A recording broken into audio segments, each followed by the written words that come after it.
James. Good morning, everyone. I'm Kiran Thapaliya, working as a postdoctoral research fellow at NCNED. Most probably now you are a bit aware of MRI findings happening all over the world. We have fantastic, wonderful talk from Jared yesterday, Avinath, Professor Bath, James, and from the Latin. So I'll be talking more MRI findings that has been done at NCNED.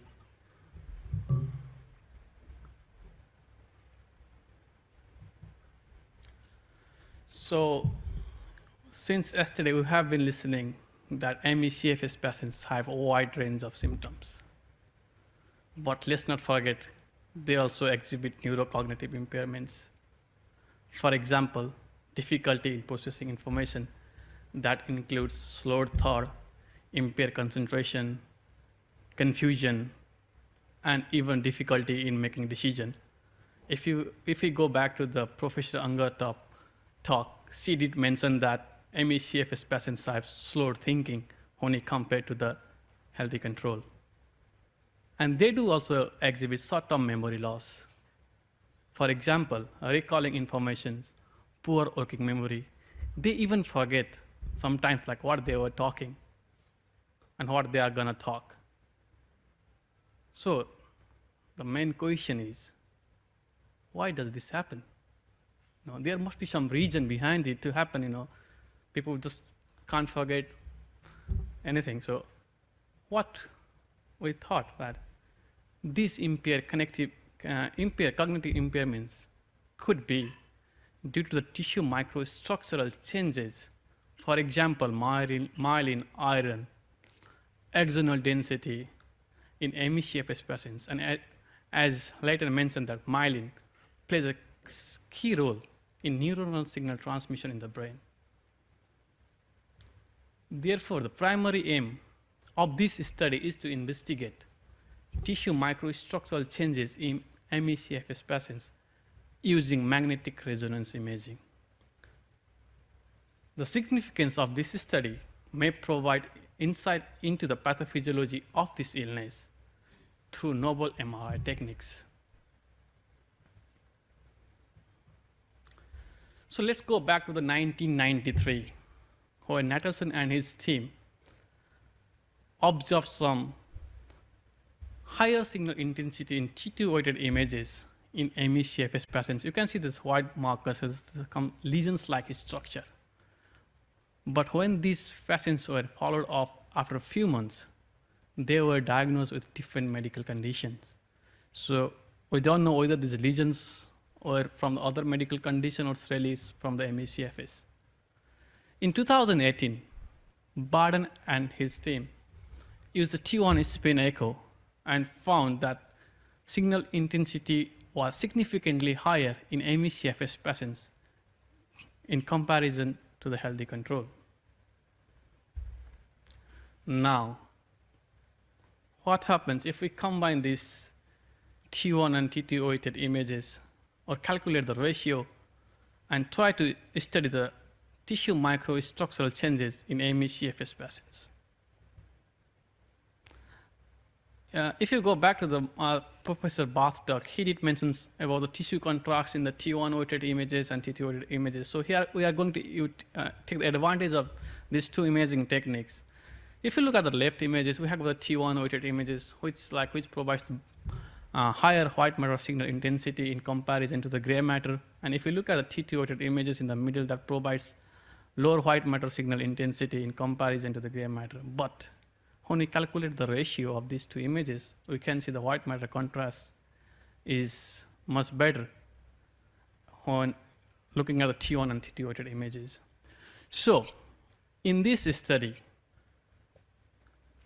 we acquired the data, T1 and T2 weighted data from 45 ME-CFS patients meeting Fukuda, ICC, and CCT criteria, and from the 27 healthy controls. And we tried to estimate the ratio of T1 over T2 signal intensity by combining the T1 and T2 weighted images. In addition to the MRI data, we also acquired some clinical data. For example, physical information and sleep disturbance score, and heart rate variability and respiratory rate. So the take-home message from our first study is, our study demonstrated T1 over T2 signal intensity was significantly higher in ME-CFS patients compared with healthy control. That potentially indicates increased myelin or iron levels in the brain. This is interesting, isn't it? Because myelin and iron have a similar metabolic pathway. Now let's look at some of the results that supports our key findings. So if you look at this graph, you might be wondering, what is this now? What am I showing? So this is all the, if you look at the red and the blue error bar, this indicates mean signal intensity estimated across 45 ME-CFS patients and 27 healthy controls. Red indicates the ME-CFS patients and the blue indicates the healthy control. X-axis shows the different white matter regions. Here we estimated T1 over T2 signal intensity in 40 white matter regions, and among them only 16 white matter regions were significantly different between ME-CFS patients and healthy control.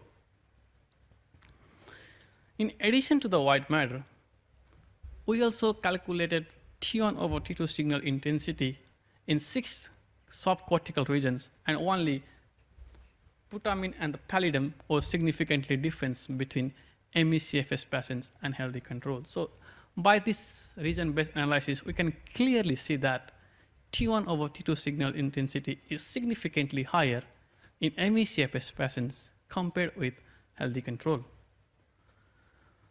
Furthermore, we also performed the voxel-based group comparison between ME-CFS patients and healthy control.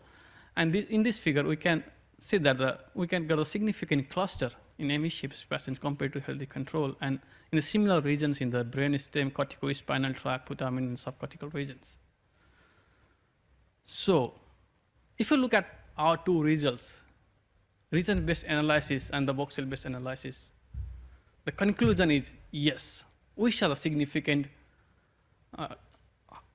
higher signal intensity in ME-CFS patients and healthy control. What does this mean? You might be wondering now. So this could be due to the increment of myelin or iron level in ME-CFS patients.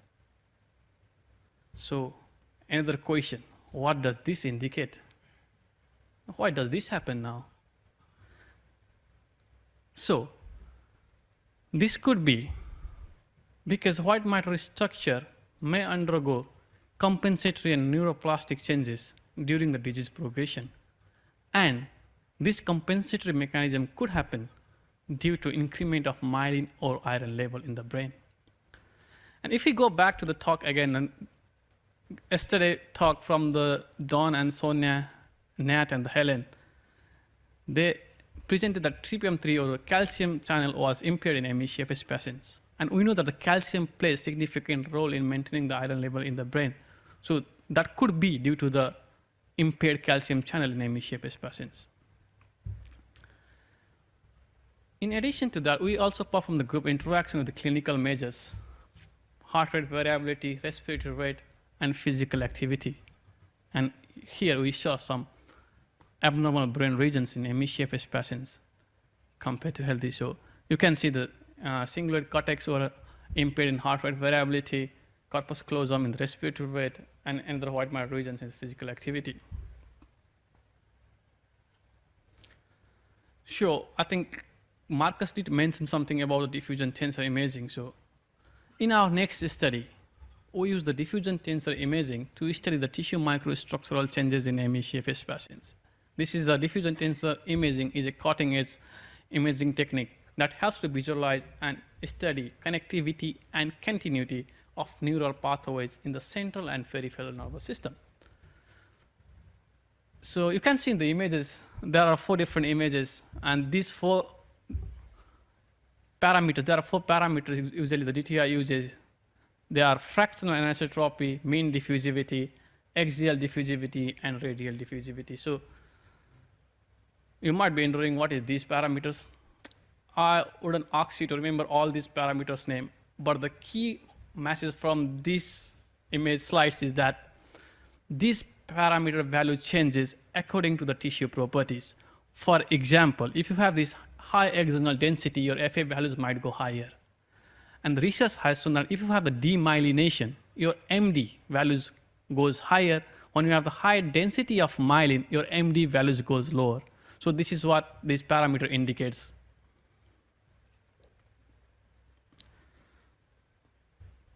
So the key message from our second study is diffusion tensor imaging showed significant difference in tissue microstructural only in ME-CFS patients meeting ICC case definition. So let's go back to our first study. We have 45 ME-CFS patients, right? Meeting Fukuda, CCC, and ICC criteria. So here what we did is we just divided the ME-CFS patients in two different groups. One meeting Fukuda criteria, another with ICC case definition. And among them, 27 met Fukuda criteria and 18 ME-CFS patients met only ICC case definition. Then we performed the group comparison between the patients meeting Fukuda criteria with healthy controls and ME-CFS patients meeting ICC case definition with healthy control. So we are controlling both patients group with the healthy control and try to see if there is any significant difference between these two groups in respect to the healthy control. So we perform whole brain analysis, whole brain comparison between Fukuda criteria and healthy control. Guess what? None of the DTI parameters, for example, FA, MD, AD, and RD, I did show you in the previous slide, didn't show any significant difference between the Fukuda criteria and healthy control. However, when we perform the voxel-based comparison, whole brain voxel-based comparison between ICC and healthy control, we saw significant difference only in the brain stem. So here, if you look at in these images, we can see the significant difference almost closer to the pons region in the brain stem. Two parameters were significantly different. For example, MD values were significantly lower in ME-CFS patients compared to healthy control. I mean, ME-CFS patient here means only meeting ICC case definition or significantly lower in healthy control. So as I mentioned earlier, if you have the low values of MD, it might indicate high myelin density or high myelin level. So again, the question arises, why can't we see significant difference between patients, ME-CFS patients meeting Fukuda criteria, but we only saw something with ME-CFS patients meeting ICC case definition? You might be thinking why. The question is because of the selection patient's answer is the patient's selection criteria. If you look at the Fukuda criteria, I think you need to have only the fatigue severity index, but it does not include neurocognitive impairments, which is included in the ICC. Since the ICC has a strict case definition for the patient selection criteria, this might be the reason that we are seeing significant difference with only the ME-CFS patients meeting ICC case definition.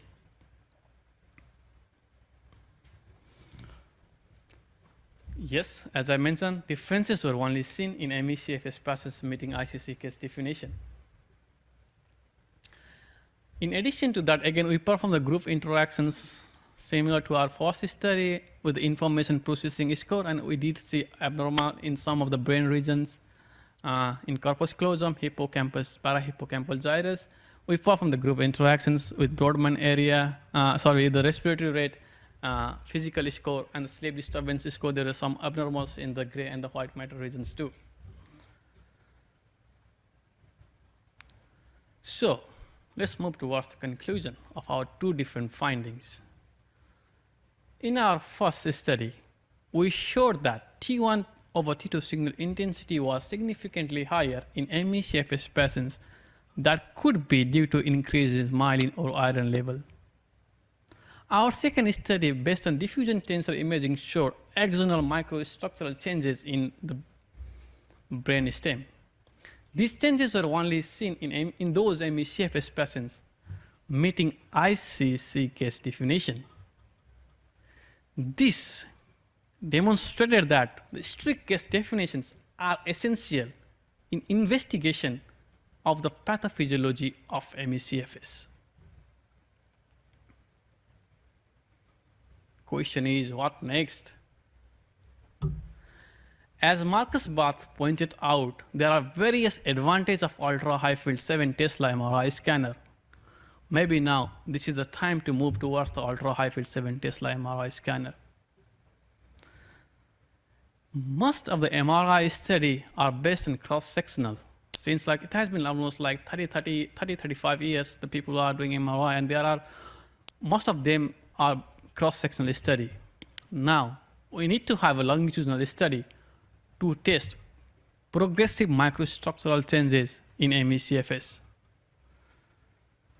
And we have to have this study in larger sample size using strict case definition. There are some presentations based on the Fukuda criteria, but I feel like now it's time to move towards the strict case definitions, ICC and CCC.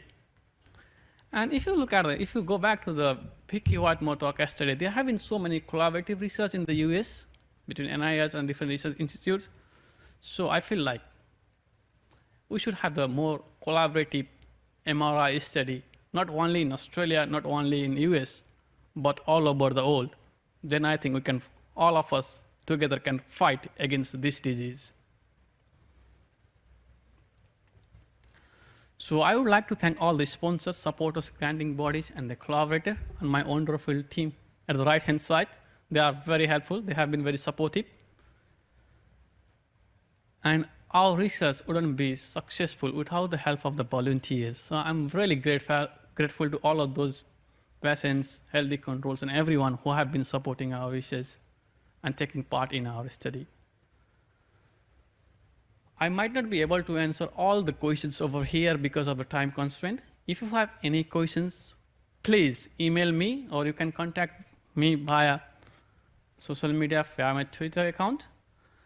And if you want to follow our research, NCNED research, please follow our Facebook page. We have got the Facebook page. And we are always looking for volunteers in our study.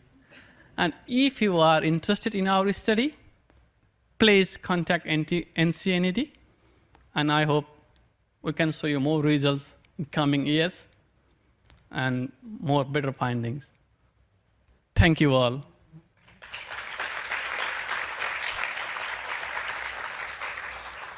Happy to